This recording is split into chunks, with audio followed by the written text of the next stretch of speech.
माननीय श्री नरेंद्र मोदी जी से मैं आग्रह करती हूं कि आज के इस अत्यंत आनंद के तथा महत्वपूर्ण अवसर पर अपनी ओजस्वी वाणी तथा बहुमोल विचारों से हमें उपकृत करें।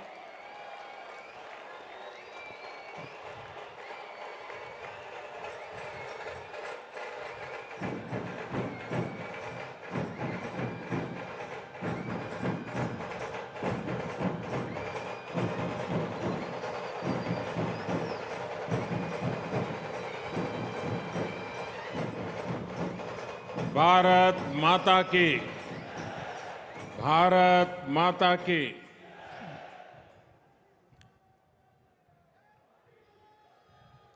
मुंबईतील माझ्या सर्व बंधू आणि भगिनींना माझा नमस्कार। महाराष्ट्र के राज्यपाल श्रीमान भगत सिंह कोश्यारी जी, मुख्यमंत्री श्रीमान एकनाथ शिंदे जी, उप मुख्यमंत्री श्रीमान देवेंद्र फडणवीस जी, केंद्रीय मंत्रिमंडल के मेरे सहयोगीगण,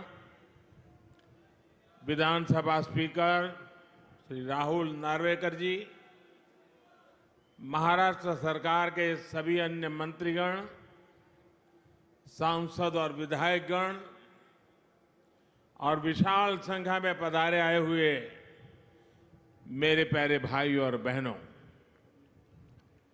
आज मुंबई के विकास से जुड़े 40,000 करोड़ रुपए के प्रोजेक्ट्स का लोकार्पण और शिलान्यास यहां हुआ है। मुंबई के लिए बेहद जरूरी मेट्रो हो, छत्रपति शिवाजी टर्मिनस के आधुनिकीकरण का काम हो, सड़कों में सुधार का बहुत बड़ा प्रोजेक्ट हो और बाला साहब ठाकरे जी के नाम से आपला दवाखाने की शुरुआत हो, ये मुंबई शहर को बेहतर बनाने में बड़ी भूमिका निभाने वाले हैं। थोड़ी देर पहले मुंबई के स्ट्रीट वेंडर्स को भी पीएम स्वनिधि योजना के तहत बैंक खातों में पैसा पहुंचा है। ऐसे सभी लाभार्थियों को और हर मुंबईकर को मैं बहुत बहुत बधाई देता हूं। भाई और बहनों, आजादी के बाद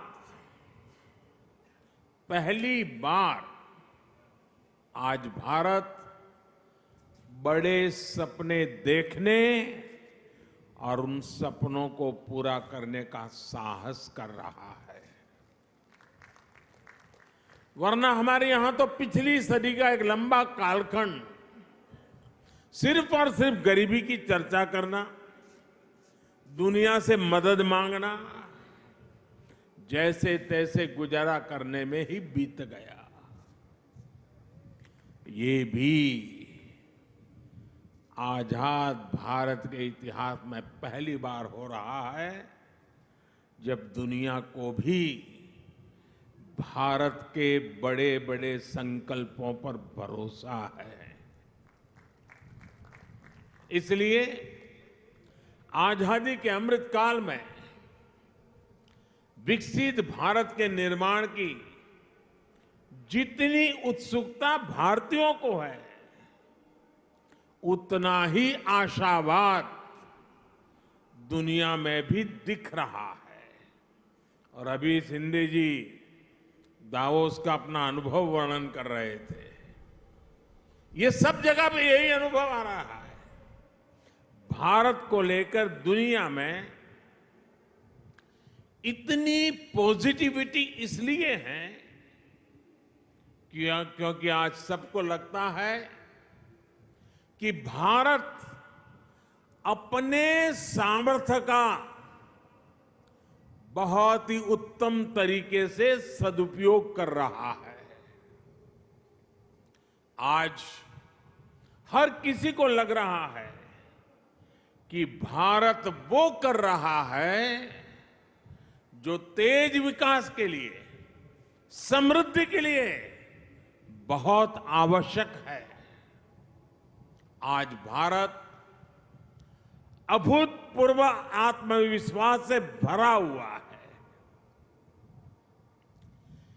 छत्रपति शिवाजी महाराज की प्रेरणा से स्वराज और सुराज की भावना आज के हिंदुस्तान में डबल इंजन सरकार में प्रबल रूप से प्रकट होती है। भाई और बहनों, हमने वो समय देखा है जब गरीब के कल्याण के पैसे घोटालों की भेंट चढ़ जाते थे। टैक्स पेयर से मिले टैक्स को लेकर संवेदनशीलता का नामो निशान नहीं था। इसका नुकसान करोड़ों करोड़ों देशवासियों को उठाना पड़ा। बीते 8 वर्षों में हमने इस अप्रोच को बदला है। आज भारत फ्यूचरिस्टिक सोच और मॉडर्न अप्रोच के साथ अपने फिजिकल और सोशल इंफ्रास्ट्रक्चर पर खर्च कर रहा है। आज देश में एक तरफ घर, टॉयलेट, बिजली, पानी, कुकिंग गैस, मुफ्त इलाज, medical college, AIIMS, IIT, IIM जैसी सुविधाओं का तेज गति से निर्माण हो रहा है। वहीं दूसरी तरफ आधुनिक कनेक्टिविटी पर भी उतना ही जोर है। जिस प्रकार के आधुनिक इंफ्रास्ट्रक्चर की कभी कल्पना होती थी, आज वैसा इंफ्रास्ट्रक्चर देश में बन रहा है। यानी देश में आज की जरूरत और भविष्य में समृद्धि की संभावनाओं दोनों पर एक साथ काम चल रहा है। दुनिया की बड़ी बड़ी अर्थव्यवस्थाएं आज बेहाल है, लेकिन ऐसे मुश्किल समय में भी भारत 80 करोड़ से अधिक देशवासियों को मुफ्त राशन देकर के कभी भी उनके घर का चूल्हा बुझने नहीं देता है। ऐसे माहौल में भी भारत इंफ्रास्ट्रक्चर के निर्माण पर अभूतपूर्व निवेश कर रहा है। ये आज के भारत की प्रतिबद्धता को दिखाता है। विकसित भारत के हमारे संकल्प का प्रतिबिंब है। भाइयों और बहनों, विकसित भारत के निर्माण में हमारे शहरों की भूमिका सबसे अहम है।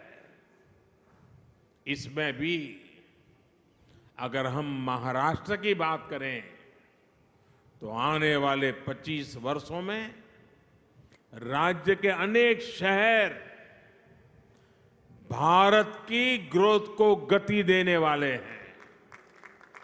इसलिए मुंबई को भविष्य के लिए भी तैयार करना ये डबल इंजन सरकार की प्राथमिकता है।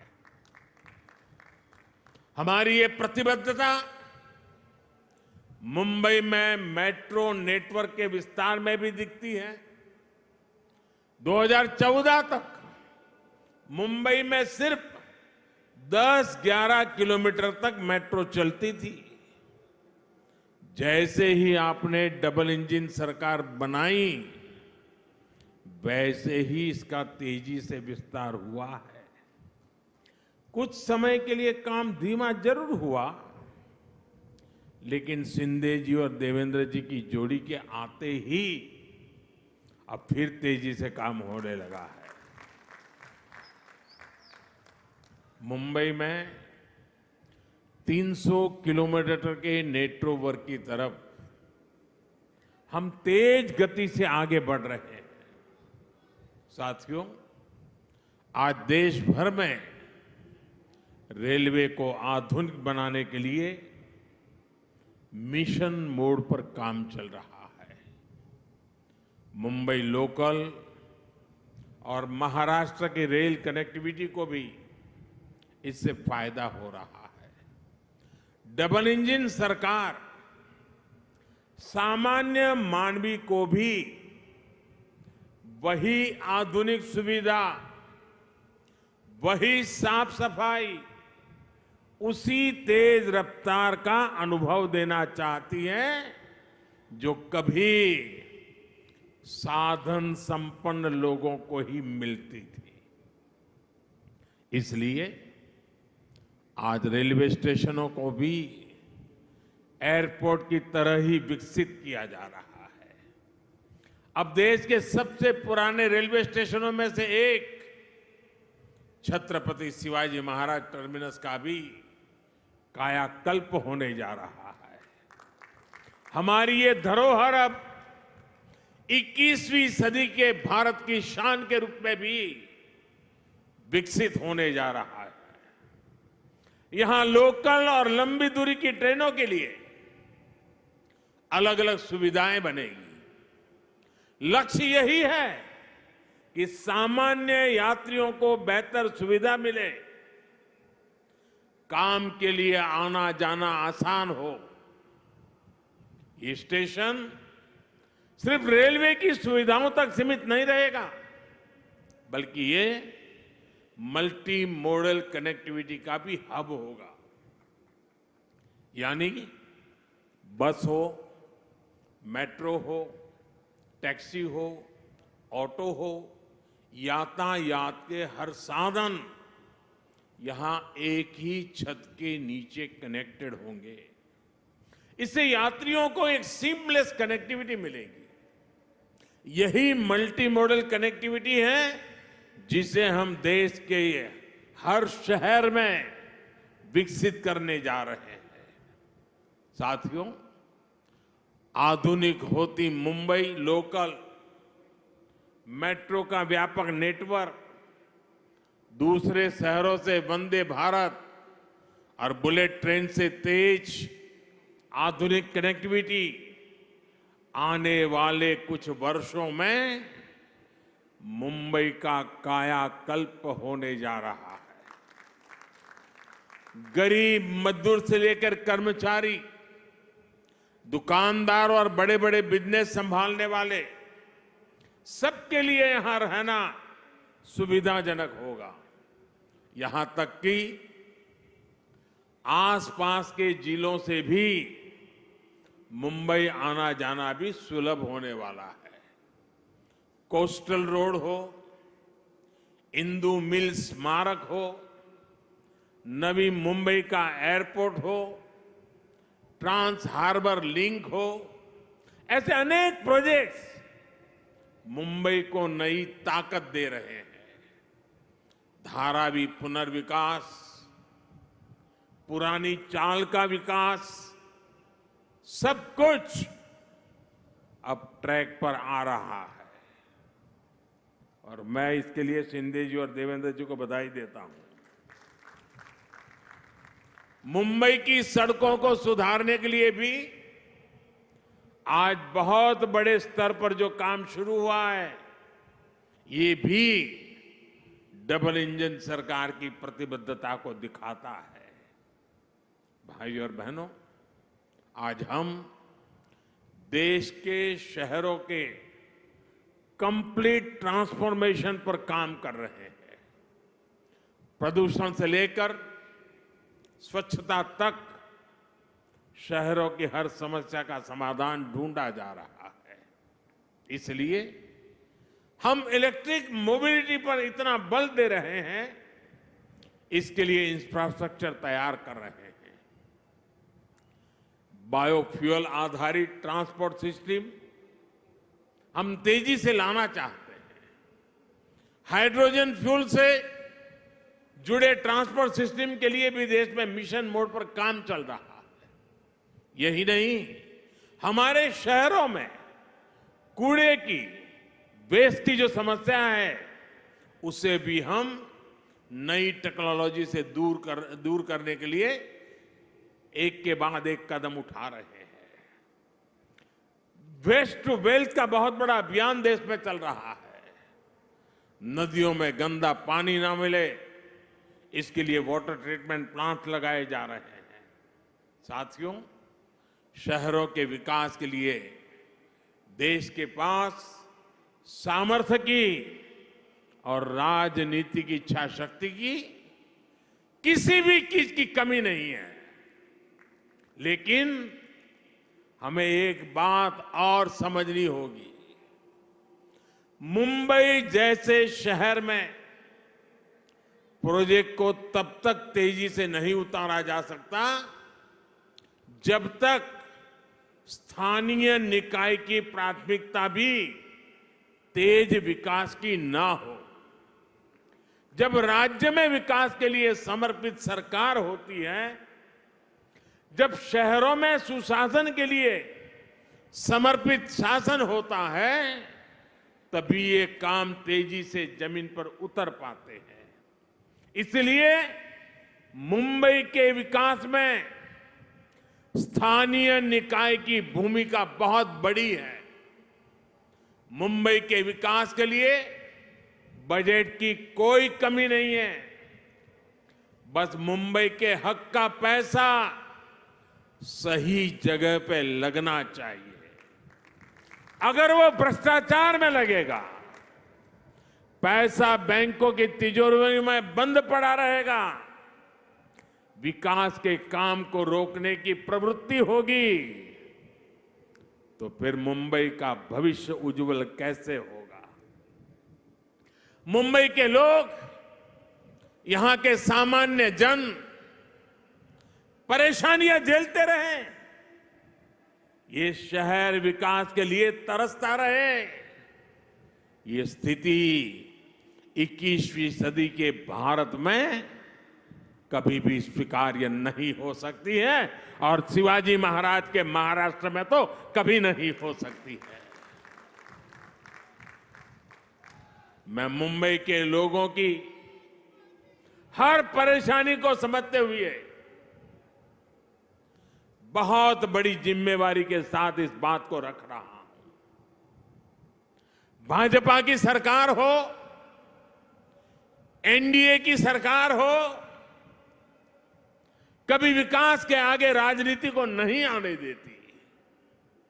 विकास हमारे लिए सबसे बड़ी प्राथमिकता है।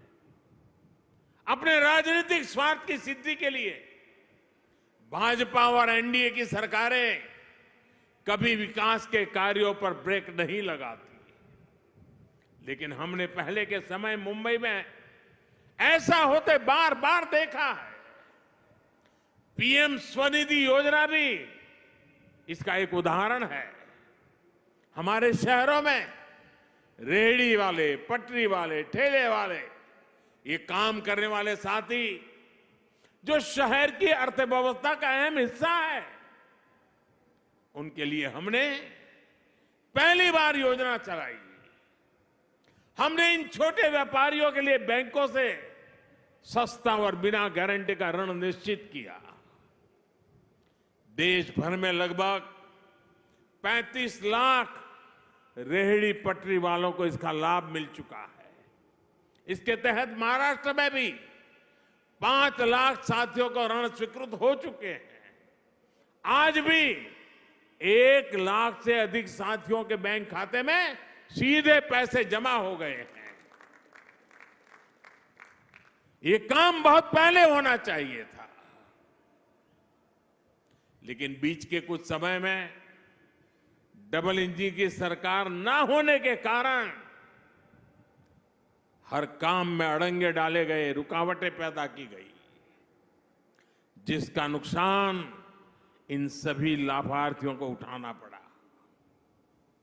ऐसा फिर ना हो, इसलिए जरूरी है कि दिल्ली से लेकर महाराष्ट्र और मुंबई तक सबका प्रयास लगे, बेहतर तालमेल वाली व्यवस्था बने।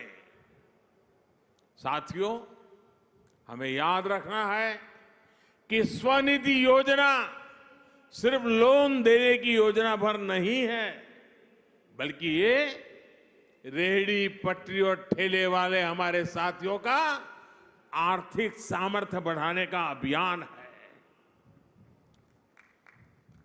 ये स्वनिधि स्वाभिमान की जड़ी बूटी है। मुझे बताया गया है कि स्वनिधि के लाभार्थियों को डिजिटल लेन देन की ट्रेनिंग के लिए मुंबई में 325 कैंप लगाए गए, जिसके चलते हमारे रेहड़ी पटरी वाले हजारों साथी डिजिटल लेन देन शुरू कर चुके हैं। ये सुनकर अनेक लोग चौंक जाएंगे कि इतने कम समय में देश भर में स्वनिधि योजना के लाभार्थियों ने करीब करीब 50,000 करोड़ रुपए का डिजिटल ट्रांजैक्शन किया है। जिनको हम अनपढ़ मानते हैं, जिनको हम लोग किसी भी भाषा में अपमानित करते रहते हैं, उन मेरे छोटे छोटे साथियों ने जो आज मेरे सामने बैठे हैं, ये रेहड़ी पटरी वालों ने ऑनलाइन मोबाइल से 50,000 करोड़ रुपए का काम किया है।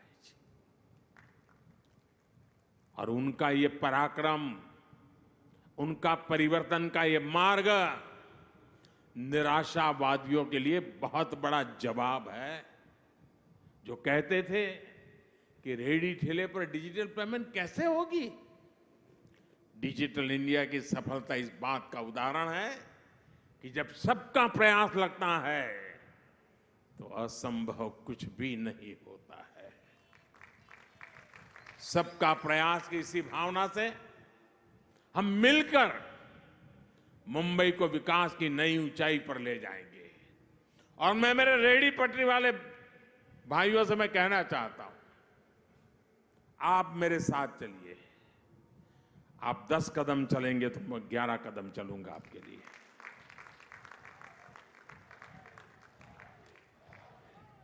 मैं ये इसलिए कह रहा हूं कि हमारे रेहड़ी पटरी वाले भाई बहन साहूकार के पास पैसे ब्याज लेने के लिए जाते थे। दिन भर व्यापार करने के लिए उसको 1,000 रुपए की जरूरत है, वो देने से पहले ही 100 काट लेता था, 900 देता था। और शाम को जाकर के अगर 1,000 वापिस नहीं लौटाए तो उसको दूसरे दिन पैसे नहीं मिलते थे। और कभी अगर अपना माल नहीं बिका, 1,000 रुपया नहीं दे पाया तो ब्याज बढ़ जाता था। रात को बच्चे भूखे सोते थे। इन सब मुसीबतों से आपको बचाने के लिए स्वनिधि योजना है। और साथियों, जितना ज्यादा आप डिजिटल उपयोग करोगे, थोक में लेने जाओगे उसको भी डिजिटल पेमेंट करो, जहां पर बेचते हो वहां भी लोगों को कहो भाई डिजिटल पेमेंट करो, तो स्थिति ये आएगी कि आपको ब्याज का एक नया पैसा नहीं लगेगा।